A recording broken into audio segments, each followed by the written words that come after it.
Bienvenue dans un nouvel épisode d'Impact, le pouvoir du voyage. Ce podcast, comme un voyage, se vit en mouvement. Un épisode, un invité, un lieu. Je suis Pierre Donnel, chef concierge d'un grand hôtel à Paris. Et depuis plus de 20 ans, j'ai la chance de rencontrer des personnalités multiples qui m'inspirent dans mon quotidien et que j'ai souhaité partager avec vous. Aujourd'hui, je vous emmène à la rencontre d'un grand designer libanais qui réside à Paris désormais et qui, à travers des collaborations, voyage dans le monde entier ou comment le voyage inspire l'architecture d'intérieur.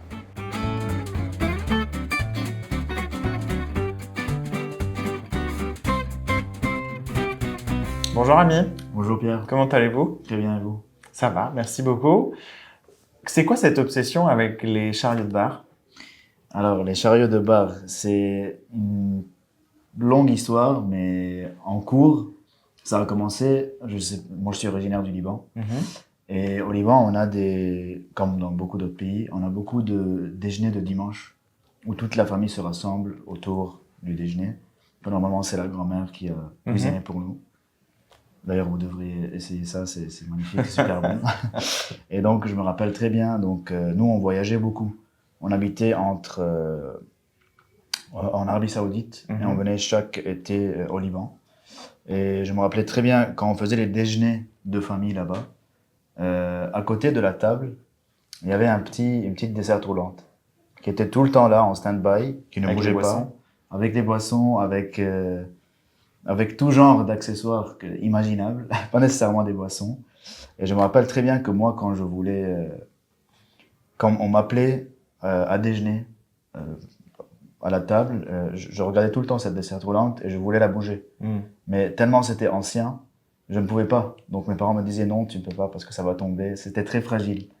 Et du coup, je pense depuis, c'est resté dans ma tête et j'ai voulu la transformer en quelque chose qui est plus moderne, qui est plus fonctionnel, que je pourrais moi rouler comme je veux. Et peut-être mon fils un jour, je ne sais pas, ou ma fille. Je suis allé très loin, mais j'ai vraiment eu envie de développer ce produit qui m'a fasciné, en gros. Et donc vous l'avez développé et répandu de par le monde aujourd'hui. Est-ce que vous pouvez nous raconter un petit peu votre parcours jusqu'à aujourd'hui, depuis vos débuts? Bien sûr.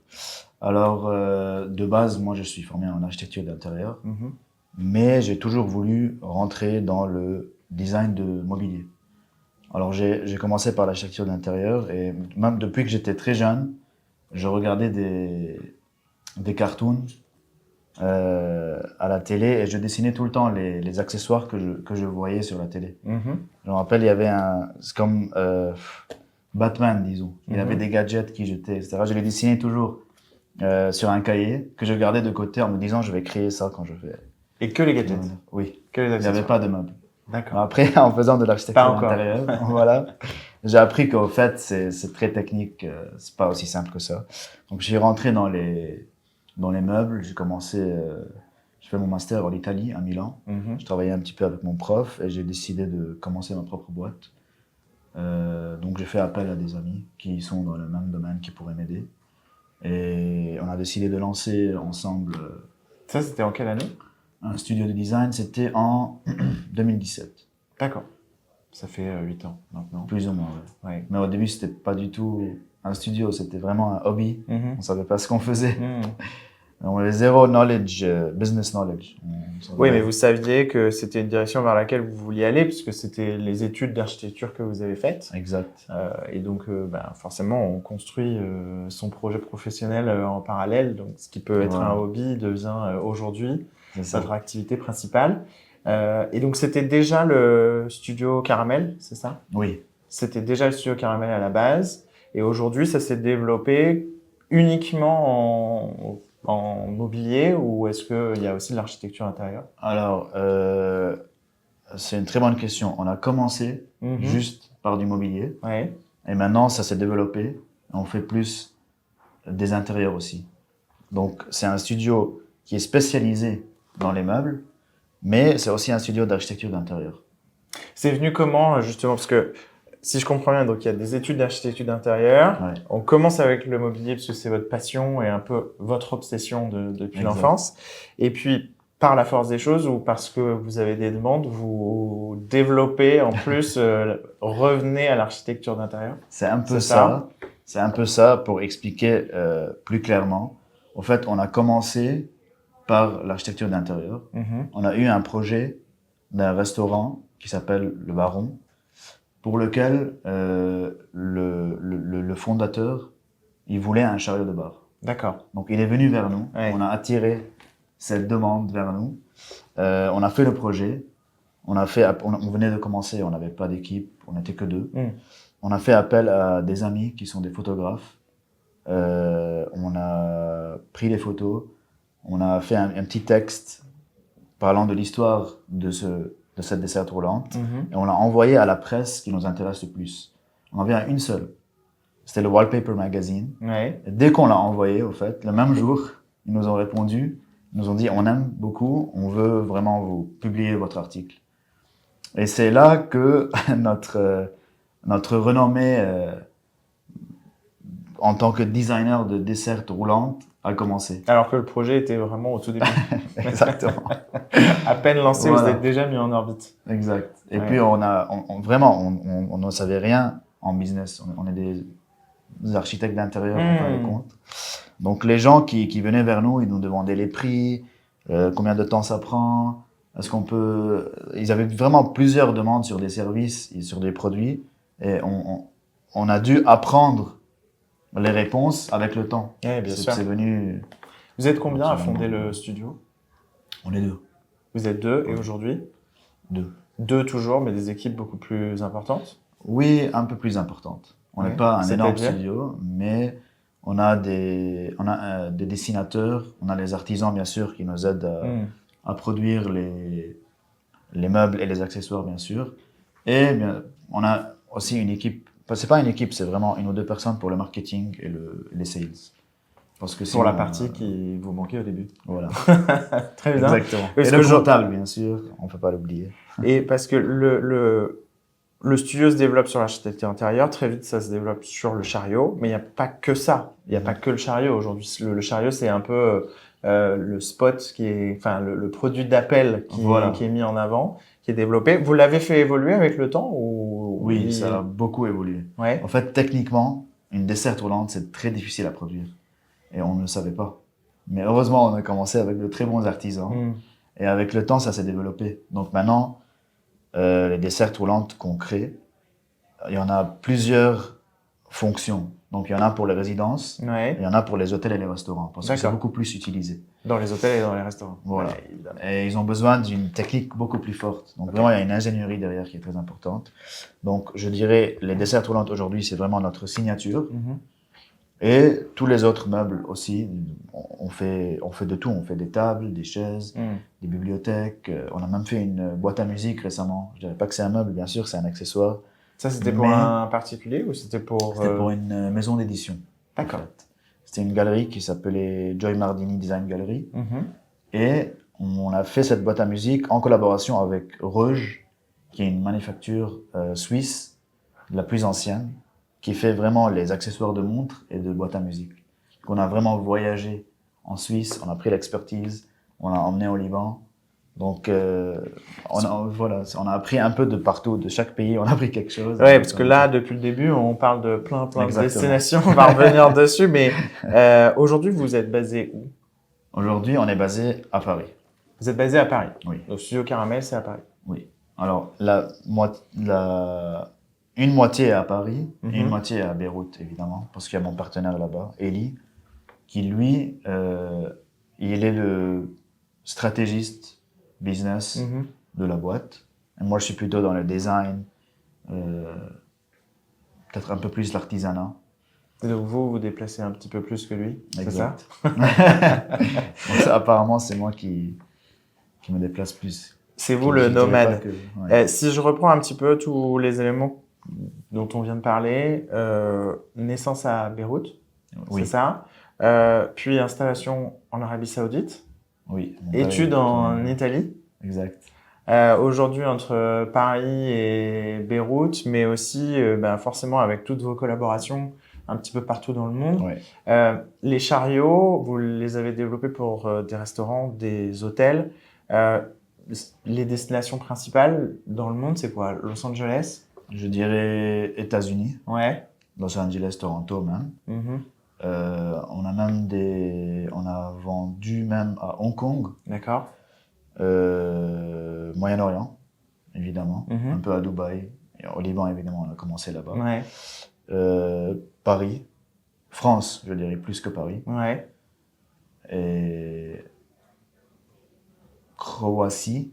Après, tu sais, je me rappelle pas vraiment de tous Ouais, les il y a pays, quelques mais destinations comme ça. c'est un peu partout, quoi, je dirais. Ouais, ouais, donc il y a effectivement une expansion à l'international et aussi pour développer des nouveaux produits, des nouvelles techniques, des sources d'artisans, du sourcing d'artisans, Ouais, comme la Suisse pour les boîtes à musique, qui exactement. vous oblige à voyager. Le dernier que vous ayez fait pour le travail, c'est justement la boîte à musique. Le Il y a dernier, peut-être des projets secrets en cours aussi. oui, il y a un seul, il y a un projet secret qui sort en 2026. Et qui Et vous oblige en fait, c'est à en voyager France. aussi. D'accord. Oui, mais en France. C'est pas à Paris, Ouais. c'est en France.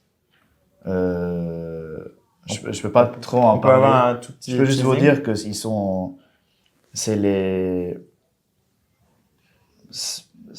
je dirais, c'est la société la plus importante dans le domaine du cristal. D'accord. Peut-être, je peux dire ça. D'accord, donc c'est encore un nouveau domaine pour vous, Oui, dans lequel vous vous développez. exactement. Ouais. Très bien, très très bien. Et comment vous organisez justement pour...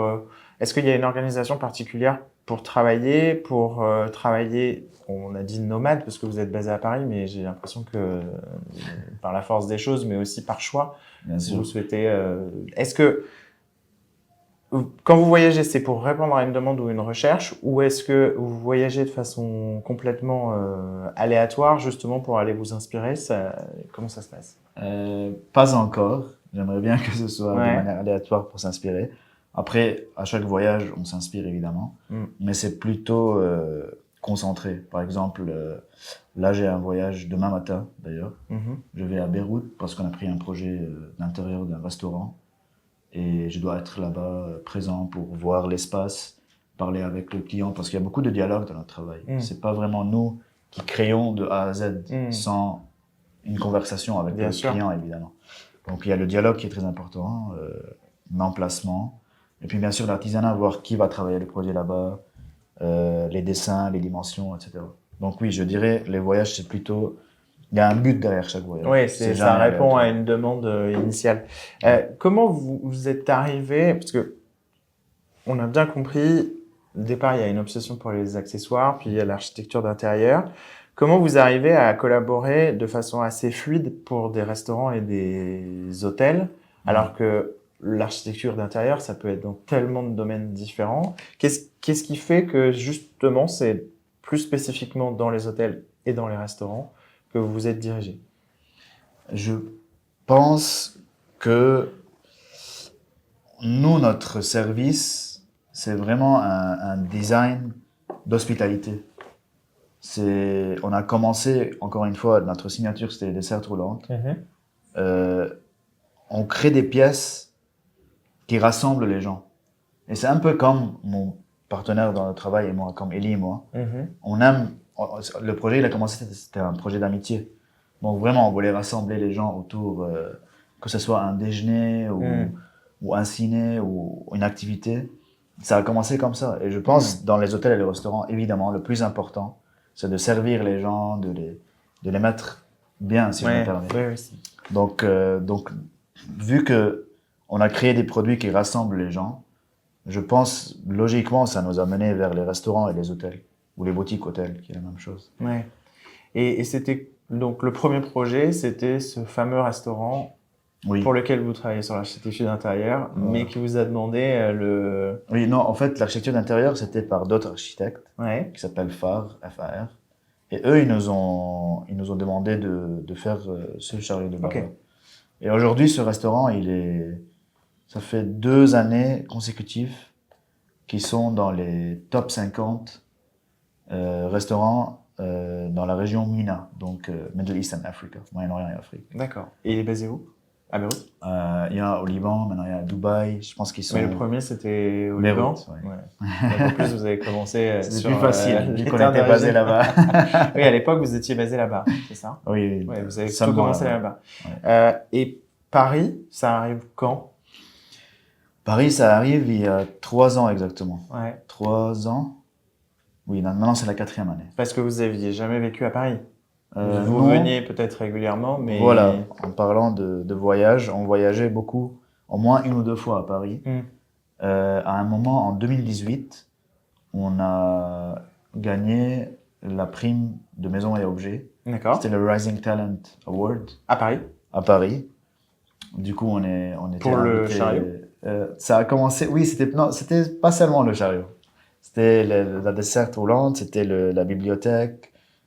On avait une petite desserte aussi qui n'est pas roulante, qui faisait partie. Donc, on a fait tout un salon, une chaise même.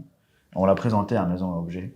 Ça, c'est 1 an après le début de la création du studio. Oui. 2018. Ouais, c'était. Bravo. Parce que, merci. Au fait, la stratégie de base, parce que moi j'habitais en Italie aussi, Oui. j'ai décidé de fonder au Liban parce que c'était naturellement plus facile de commencer dans un pays d'où je viens évidemment Ouais. et de se lancer à l'international. Et c'est ce qui s'est passé. Mais ça a toujours été une volonté d'avoir une expansion Oui. à l'international de toute façon. Exactement. Et donc Paris arrive il y a 4 ans maintenant. Oui. Par quoi? Par la force des choses, parce que c'est un point central qui vous permet d'accéder beaucoup plus facilement à Beyrouth peut-être, Aussi. et puis dans le reste du monde. Alors il y a le language barrier, on parle la langue. Ouais. Il y a les clients avec qui on a pu collaborer avec les années, les maisons d'édition qui sont devenues des amis, qui nous ont aussi aidés à s'installer ici, et la prime bien sûr, ce qui nous a permis vraiment de venir ici, d'ouvrir une société Ouais. et de se lancer. Parce que la prime de Maison et Objets vous a permis Ça nous a ouvert beaucoup de portes. Ouais. Oui, j'imagine, mais en plus vous a permis de vous installer en France. Oui, Okay. entre autres. C'est pas la seule, mais ça nous a beaucoup aidé. Vraiment, ça nous a ouvert beaucoup de portes. Je vois. Les prochaines étapes, c'est quoi? Les prochaines À part étapes. le projet secret dont on peut pas parler. Les prochaines étapes, c'est vraiment de développer nos services de design. Donc, non seulement les desserts roulantes, évidemment, qui est notre signature, mais vraiment nos services de design. Peut-être faire vraiment un boutique hôtel de A à Z, Ouais. avec tous les services qui viennent avec, l'hospitalité, comment la personne rentre, la circulation, vraiment tout le projet. C'est quoi votre vision par rapport à ça? Parce que j'imagine que en ayant collaboré depuis plusieurs années maintenant avec des restaurants et des hôtels où vous vous êtes fait un peu l'idée de ce qui fonctionne et de ce qui fonctionne pas. Ouais. Moi-même, pour travailler dans des hôtels depuis des années, je sais que souvent il y a quand même une marge entre la vision du designer et de l'architecte d'intérieur et les fonctionnalités pour les équipes. Donc c'est toujours un petit peu compliqué, hein. C'est très beau parfois sur le papier et puis une fois à l'utilisation, en plus il y a une utilisation intense du mobilier, on en a parlé. Là on parlait du mobilier à l'attention des clients ou des équipes, mais c'est vrai que nous au quotidien, le mobilier qu'on utilise en tant que collaborateur, c'est très très intense. Même un roulement de tiroir, par exemple, c'est quelque chose à étudier de façon prononcée. Mais justement, j'imagine que vous avez dû avoir pas mal de retours des équipes, des clients. Et c'est quoi votre vision, votre idéal, justement, si vous deviez créer quelque chose de A à Z? Est-ce que vous préférez prendre un bâtiment neuf? J'imagine que oui. Mais si jamais c'était un bâtiment historique, qu'est-ce qui vous fait vibrer en fait le plus et quelle est votre vision? Alors, c'est une question qui est très difficile, mais si je dois un peu la cadrer, j'aime beaucoup parce que là, je vais travailler beaucoup ma créativité. J'imagine vraiment que tout est permis. On a toujours eu une vision de reprendre un château existant, mais qui a été délaissé, et de le faire revivre, mais de notre façon. Donc, un château délaissé, qu'est-ce que ça veut dire? Ça veut dire que c'est un endroit que personne visite. Donc nous, si on va le prendre, on va le transformer en un endroit qui va attirer des visiteurs. Et donc, on revient à l'idée de créer un meuble qui attire les gens, qui amène des gens tout autour. Mais cette fois, c'est une structure, c'est un château délaissé qui a le même concept de base que le chariot de Bara. Donc vraiment rassembler les gens, mais à une échelle beaucoup plus grande que juste un meuble. Je le mettrai comme ça. Je sais pas si j'ai été clair, non, mais c'est comme ça que je dirais que ce serait ça notre prochaine ambition, notre projet rêve. Très inspirant. Vous avez déjà commencé à travailler dessus ou est-ce que c'est vraiment... ça c'est une ambition. On est en train de rêver là. Comment ça se passe? Parce que j'imagine que c'est plutôt, vous êtes dans l'attente qu'un propriétaire vous appelle, ou est-ce que vous aimeriez avoir cet établissement pour vous? Parce que c'est deux choses un petit peu différentes. C'est-à-dire que oui, on a envie de ce projet-là, mais si on a envie que ça se concrétise le plus rapidement possible, on se dit que c'est nous qui sommes propriétaires des lieux pour pouvoir avancer. Pas nécessairement. En fait, on a des amis qui cherchent aussi. On en a déjà. C'est comme ça que l'idée, elle est née. Mais il n'y a rien de concret encore. C'est juste une idée. Donc, on a des amis qui travaillent, ça fait vraiment longtemps. Qui travaillent dans l'hospitalité ou qui cherchent à travailler dans l'hospitalité. Pas vraiment, en fait. Ils travaillent en finance. Et du coup, ils ont un projet d'achat d'un ancien château et de le transformer. Et donc, vu qu'ils sont dans la finance, on aimerait bien les aider à concrétiser vraiment ces projets comme il faut avec notre expertise. Mais ça démarre avec eux, effectivement. Ça démarre avec des rencontres, ça démarre avec le réseau. Aujourd'hui, l'office, il est entre Beyrouth et Paris. Est-ce que, à terme, l'objectif, c'est d'avoir des antennes un peu partout dans le monde ou pas du tout? Oui, idéalement. Idéalement, oui. Moi, je dirais, si je veux vraiment rêver, je dirais vraiment une structure dans chaque capitale du monde. Ça, ce serait... Dans chaque capitale du monde. Oui, ça, c'est beau. Ouais, c'est très, très beau, c'est très ambitieux. On aime rêver, on aime beaucoup rêver, mais voilà. Il faut avoir de l'ambition. C'est ça Dans les projets dont on a parlé, qui sont déjà concrétisés, je me trompe ou il n'y a rien en Asie pour l'instant? En Asie, en Hong Kong, mais... Oui, Hong Kong. Mais pas en Asie. Donc il faut aller gratter un petit peu plus par là-bas. Peut-être. Mais déjà, le fait d'être basé d'une part à d'une part à Beyrouth et d'une part à Paris vous permet en plus d'avoir une antenne sur le Middle East qui est quand même très proche. Et à Paris, ça vous permet d'avoir toute l'Europe et l'accès au continent américain de façon un petit peu plus facile. Oui, mais en même temps, honnêtement, aujourd'hui, grâce à la mondialisation, vraiment, à travers notre site, on est capable d'attirer des gens un peu de partout. Donc les États-Unis, quand on parle des États-Unis ou de Hong Kong, c'est des pays qui sont vraiment loin, mais qui sont quand même venus soit grâce à des publications, soit grâce au site. Et ça, je trouve ça fascinant. Oui, parce qu'en plus, c'est quand même assez court. Et puis, c'est création en 2017. Et en 2020, il y a quand même la pandémie qui nous a tous affectés. Donc, il y a pas mal de choses qui se sont stoppées. Est-ce que la pandémie, à ce moment-là, elle vous aide ou elle vous ralentit dans l'expansion? Parce que comme, justement, on parlait de mondialisation, la communication, la presse, les réseaux sociaux, etc., et que personne ne peut bouger, finalement, tout le monde se concentre sur le digital. Donc, est-ce que ça a pu vous aider à ce moment-là? Ça nous a aidé, mais en même temps, ça nous a ralenti. Mais au début, c'était bien. Je pense comme tout le monde. Au début, le fait de rester à la maison, ça nous a permis de se concentrer, d'avoir plus de temps, de ralentir. Mais à un moment, ça stagnait, ça nous ralentissait. Que ça reparte. Oui. Ça nous a vraiment poussé notre créativité au début. On voulait vraiment que ça marche plus rapidement, trouver de nouvelles stratégies. C'est vraiment notre esprit entrepreneurial. Il a été beaucoup challengé. Mais à un moment, c'est devenu, très difficile. Parce que les gens, je pense que tout le monde voulait juste ressortir et to experience life more, je dirais.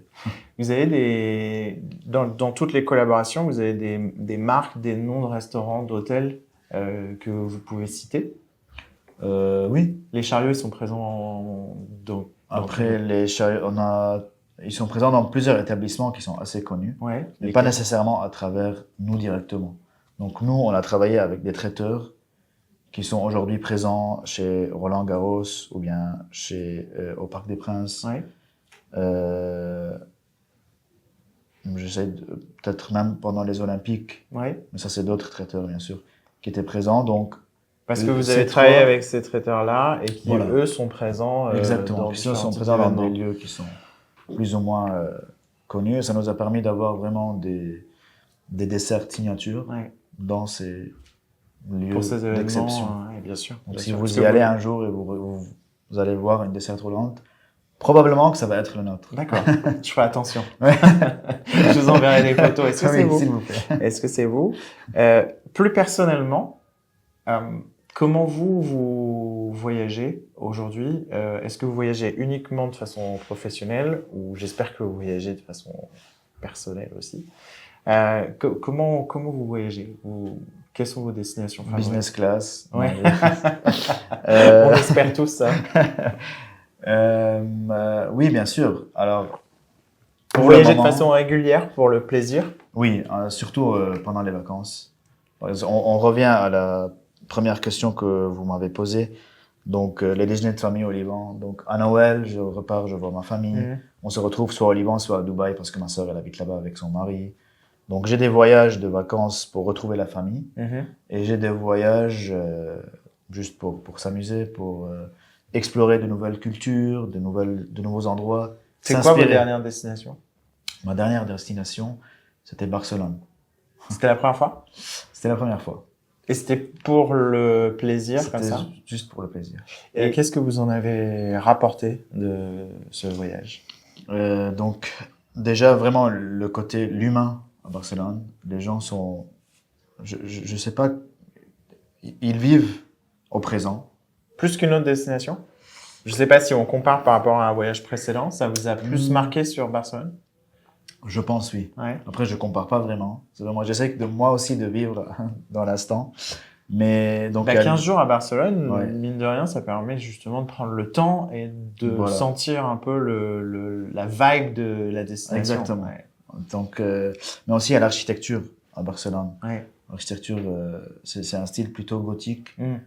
Et normalement, quand je vais dans des voyages comme ça, j'aime prendre au moins une journée pour moi-même, aller visiter l'architecture qui est plus ou moins connue, essayer de m'inspirer, voir les intérieurs. C'est vraiment des architectes de renommée qu'on a étudié à la fac. Ouais, bien sûr. Donc j'essaye de m'inspirer un peu, de dessiner parfois ce qui m'inspire, de le revoir sur nos accessoires et nos designs. Mais c'est quelque chose que je fais inconsciemment. C'est pas nécessairement mon conscient qui le fait. Je regarde, puis quand je redessine, ça me revient à l'esprit. Ouais. Bon, en fait, tout ce qu'on voit, je pense aussi que c'est des photographes, ils ont le même réflexe. Beaucoup de fois, si je marche dans les rues de Barcelone, par exemple, je m'arrête, je vois un petit cadre qui est sympa, je le regarde, puis en dessinant, je regarde cette inspiration. C'est vraiment, ça se passe naturellement. Je vais pas le chercher. Mais je pense que ça affecte beaucoup les dessins qu'on fait pour Studio Carmen. Ouais. Et ces voyages, que ce soit professionnel ou personnel, c'est de façon régulière? Est-ce que c'est fait comme ça au hasard? Est-ce que vous vous organisez pour avoir des temps comme ça dans l'année qui vous permettent de respirer? Parce qu'un voyage, visiblement, ça vous permet de sortir de la routine et justement d'aller chercher l'inspiration même là où on l'attend pas, au coin d'une rue, un cadre, un truc qui se passe à ce moment-là, une lumière particulière. C'est réfléchi ou c'est vraiment fait comme ça? Ou même la destination, d'ailleurs? C'est un peu les deux. Mais normalement, c'est pas moi qui réfléchit. C'est quelqu'un dans le groupe qui sait vraiment cadrer le voyage, qui nous fait un genre de schedule. À chaque fois? Normalement, je pars pas seul. C'est quoi? C'est un groupe de 2, 6, 8, 12? Oui, on va dire entre 2 et 6. D'accord. Et c'est pas beaucoup. C'est un groupe qui change régulièrement ou c'est toujours le même groupe? C'est un groupe qui change. C'est un groupe qui C'est change. juste, normalement, il y a mon partenaire de travail qui est toujours présent. Ok. Parce que c'est mon ami d'enfance. Donc, c'est comme je dis, le Vous travaillez ensemble, vous voyagez ensemble, vous Oui, connaissez ça devient épuisant. Non, mais on s'entend bien. Et encore une fois, c'est un projet d'amitié. C'est comme ça qu'on a commencé. Donc, tout ce qui est voyage, tout ce qui rassemble les gens, on aime ça. Donc, si on est à deux, on rassemble d'autres amis, on rencontre de nouveaux amis. Tout ça, ça nous aide vraiment, le bien-être, ça nous permet d'être beaucoup plus créatifs. Même si on part pas là-bas pour dessiner nécessairement. Oui, bien sûr. Ça aide beaucoup. Mais on voit qu'effectivement, votre profession, votre expertise impacte votre façon de voyager parce que déjà, vous voyagez avec votre partenaire de travail, déjà. Et puis, il y a au moins une journée qui va être orientée pour vous, tout seul, au moins une, hein, parce que j'imagine que tout le reste du temps, ça continue à fonctionner à plein régime. Mais vous partez un peu à l'aventure comme ça, dans la destination, peu importe laquelle, et vous allez avec votre cahier, votre stylo, votre appareil photo, aller chercher un petit peu l'inspiration de la destination, c'est ça? Exact. En fait, moi, ce que je fais, c'est que je garde toujours un cahier avec moi. Dans tous les cas, un petit cahier. Ouais. Parce que parfois... Un comme ça, là? Non, beaucoup plus petit. Ah, plus petit, oui, c'est quelque chose qui tient dans la poche. Un cahier de poche, exactement. Ouais. Sinon, c'est vraiment, si j'ai pas le cahier, c'est sur mon téléphone. Je dessine brièvement. Okay. Disons, parfois, c'est vraiment, c'est aléatoire, c'est pas du tout réfléchi. Mais parfois, je sais pas, je vois une voiture qui m'inspire, ou bien parfois même un camion. Parce que récemment, j'ai eu cette réflexion. Ah oui? Donc, il y avait un camion super intéressant qui est passé, et j'ai regardé. C'était à Paris. À Paris. Oui, okay. Bizarrement. C'était et j'ai vu, donc, si je peux me permettre de vous montrer un peu oui, bien sûr. Ce que j'ai vu. En fait, la roue, elle était gigantesque. Et sur la roue, il y avait un pattern qui m'a inspiré. Okay. Je me suis dit, je peux l'utiliser pour les roues de nos desserts roulants. D'accord, ok. Et vraiment, alors que un camion, ça n'a rien à voir. Donc, c'était vraiment disons, je vais prendre un autre stylo qui fonctionne. Donc, disons, ça c'est la roue que j'ai vue. Là, tout autour, il y avait vraiment je trouvais ça fascinant parce que je savais pas, normalement, une roue de camion, je sentais pas qu'elle était aussi réfléchie. Ouais. Mais il y avait beaucoup de détails. Donc, moi, quand je rentre dans les détails comme ça, des ronds et des ronds et des ronds. Donc, ça, pour moi, c'est beaucoup de travail. Ouais. Quand je vois plusieurs formes dans une même roue, je me disais, j'imaginais tout de suite l'artisanat et qu'est-ce qu'ils peuvent en faire de ça. Avec du bois, par exemple. Parce que la roue d'un camion, c'est pas du tout du bois. Mais je réfléchissais aux différentes techniques. Par exemple, si vous regardez ici, ça, c'est une technique de CNC sur le bois. Donc, j'imaginais cette roue-là avec ses ronds. Est-ce que je la fais en CNC? Qu'est-ce que ça va donner sur le bois? Ouais, ça part d'un objet complètement anodin et là, d'un coup, on ne sait pas pourquoi. Exact. Au détour d'une rue, il y a ça et ça commence à réfléchir. Une autre technique, ce serait ça, par exemple. Pourquoi pas le couper jusqu'à la fin? Mais vraiment, donc, ce que vous voyez ici en 2D, ça peut être traduit en 1000 différentes façons et ça c'est mon thought process. C'est comme ça que je réfléchis. Et c'est comme ça que je m'inspire, au fait. Et ça, j'imagine que ça évolue avec le temps, parce que ce genre de réflexion, vous l'auriez peut-être pas eu il y a 5, 6, 10 ans. Donc c'est au gré des voyages. S'il y a un voyage qui vous a marqué plus qu'un autre, vous avez vécu un peu, pas partout, mais vous avez quand même vécu au Proche-Orient, au Moyen-Orient, en Europe, en Italie, à Paris. Exactement. Vous avez voyagé vous voyagez pour le travail, pour le plaisir. Mais dans vos expériences passées, il y a une destination qui vous a marqué plus qu'une autre, en dehors du Liban. Milan. Quand j'ai habité à Milan, c'était mon premier voyage. Et je pense que ce voyage-là, c'est mon premier voyage tout seul. Donc j'ai vraiment habité tout seul pour la première fois quand j'ai voyagé à Milan pour faire mes études. Donc là, c'était un voyage seul. Là, c'était un voyage. Mais en plus, c'était pour s'installer. Oui, seul, mais après, j'avais des collègues de la fac qui allaient faire la même formation. Du coup, j'étais pas vraiment seul, mais quand même, c'était mon premier voyage. Et pourquoi ça vous a marqué? ça m'a marqué parce que le fait de vivre tout seul, on apprend tellement sur nous-mêmes et sur les autres que j'ai senti que I matured. Je sais pas si en français ça m'a permis de grandir, je dirais. De prendre en maturité. Ouais. Et vous aviez quel âge à l'époque? J'avais 19 ans. Et d'un coup, vous avez l'impression d'avoir... Vous êtes resté combien de temps à Milan? Je suis resté 3 ans. Donc c'est surtout le début qui est parfois un petit peu compliqué quand on s'installe. En plus, l'italien. L'italien. J'ai dû apprendre l'italien parce qu'en Italie, ils parlent pas vraiment anglais. Ils n'aiment pas parler anglais. En fait. Ils répondent toujours en italien. Ce que j'apprécie, ils me réservent la langue, mais aussi j'ai appris à parler italien. Et j'ai travaillé là-bas. Donc imaginez, encore une fois, on revient à la table de déjeuner. On est au bureau et tout le monde, c'est des Italiens qui parlent italien. Et moi, ça, c'était au travail quand vous avez travaillé là-bas. Mais j'étais habitué à cette table. Il n'y avait pas de dessert trop lente, mais du coup, j'ai dû apprendre parce que tout le monde parlait en italien et je devais communiquer, je ne pouvais pas rester... Oui, parce que c'était important Enfin, c'est très important quand on voyage, on ne se rend pas forcément compte parce qu'aujourd'hui, tout le monde parle anglais un petit peu partout. Mais quand on parle la langue de la destination, il y a un verrou qui saute encore plus et on rentre encore plus dans la destination. Très bien. Ouais, non, mais ça m'a beaucoup formé.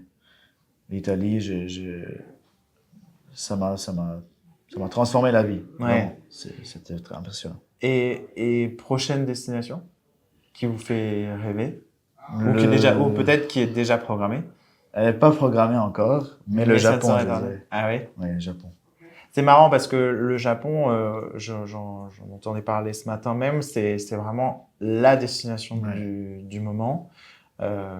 J'ai peur qu'il y ait un afflux de touristes sur cette destination qui, au bout d'un moment, la sature et qui dénature un petit peu la destination.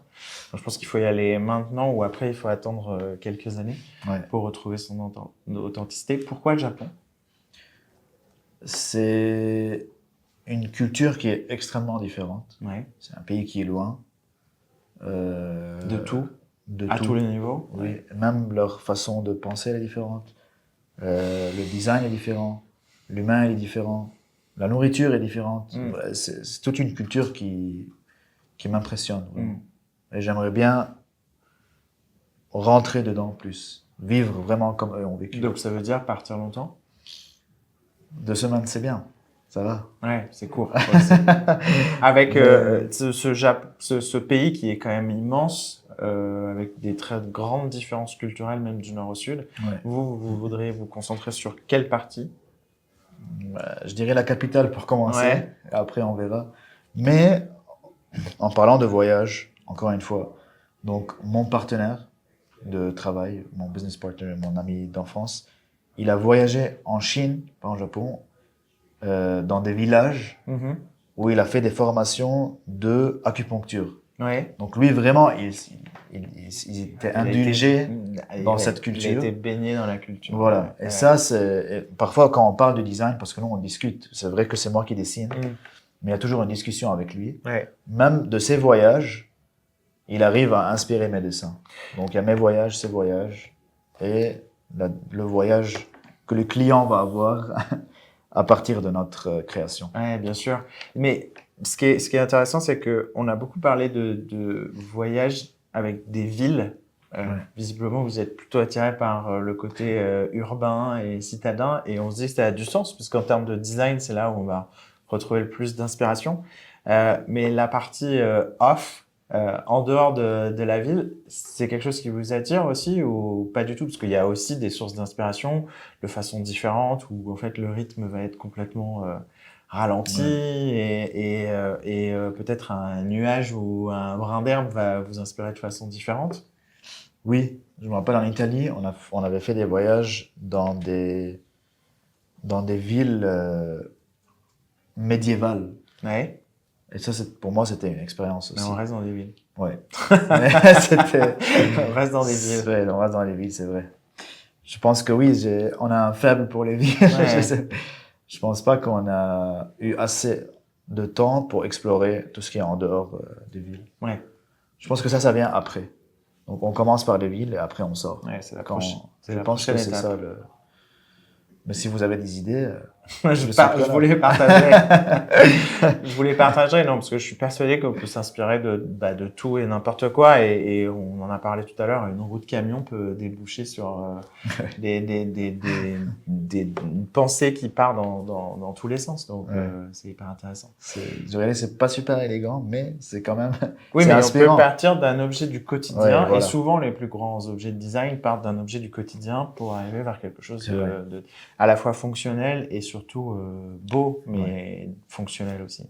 Merci beaucoup, Rami, pour ces échanges.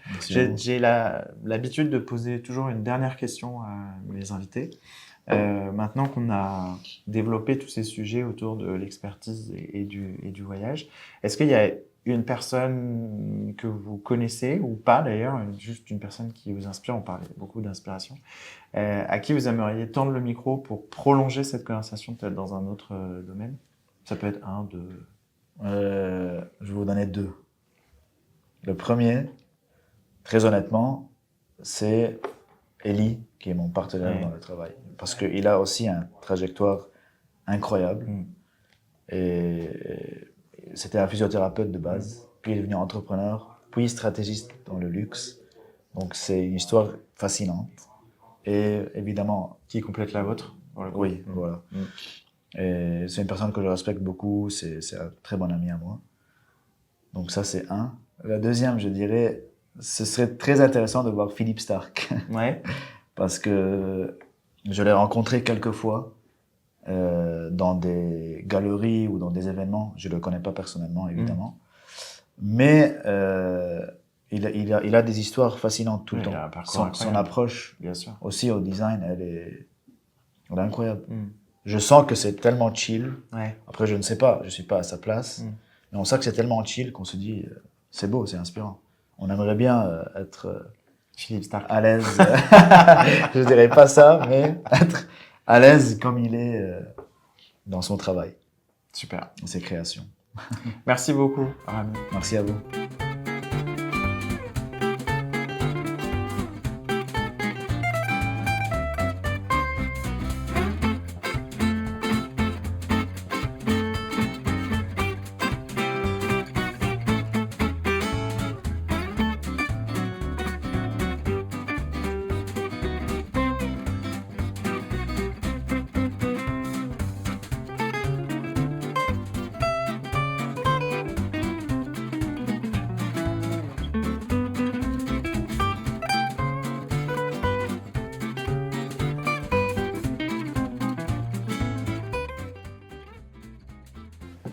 Merci d'avoir suivi ce nouvel épisode d'Impact, le pouvoir du voyage. J'espère que la vision et les mots de Rami vous inspireront autant qu'à moi.